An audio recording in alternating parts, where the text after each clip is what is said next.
investigation the FBI launched into President Trump, or then candidate Trump, the use of FISA applications and warrants, and of course Mr. Baker, I think, improperly met with the DNC Clinton operation lawyer about Donald Trump as well. So, you know, as a lawyer, he has little interest in lying, so that's why I think he's being forthcoming as being reported by members who've talked to him. If that's the case, and you think about this committee and the work they've been doing behind closed doors, is it your sense that they're moving forward on this, or are they spinning their wheels?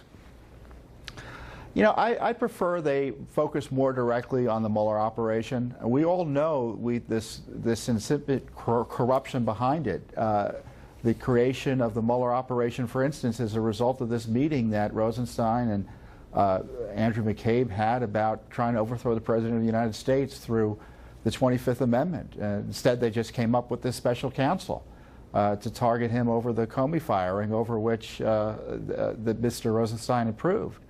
I think what Mueller's done needs to be the focus of Congress. And if I were Congress, I'd be having Mr. Mueller come in and testify about why he can't manage to find any Republicans to work on his operation, why it is he fired Strzok and didn't tell anyone the reasons for it for 4 months. He knew about the bias. Other things like that, basic operational questions about Mueller's administration of this special counsel operation. Rod Rosenstein did an interview with the Wall Street Journal. I thought the one thing that was intriguing, he did not answer the questions about the wiretapping reports or the 25th Amendment. You saw that, right, Tom? Yeah, I did, and I'm sure that's why Jim Jordan's upset, because he's talking to Wall Street Journal but is hesitant to talk to Congress. This is why, you know, but on the other hand, Mueller's running the show. Rosenstein is not supervising him on a day-to-day basis. The regulations don't even allow for that.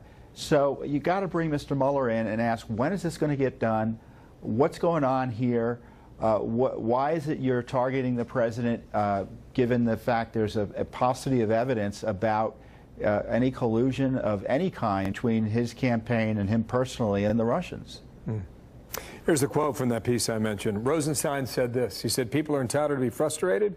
I can accept that. But at the end of the day, the public will have confidence that the cases we brought were warranted by the evidence and that it was an appropriate use of resources. I committed I would ensure the investigation was appropriate and independent and reach the right result, whatever it may be." Your thought on that, Tom? You didn't need a special counsel to prosecute Manafort. The big Russia indictments he's brought, Mueller has brought, he's already given back to the Justice Department to pursue. In fact, because they can't be pursued, so they're basically just sitting on a shelf in the Justice Department.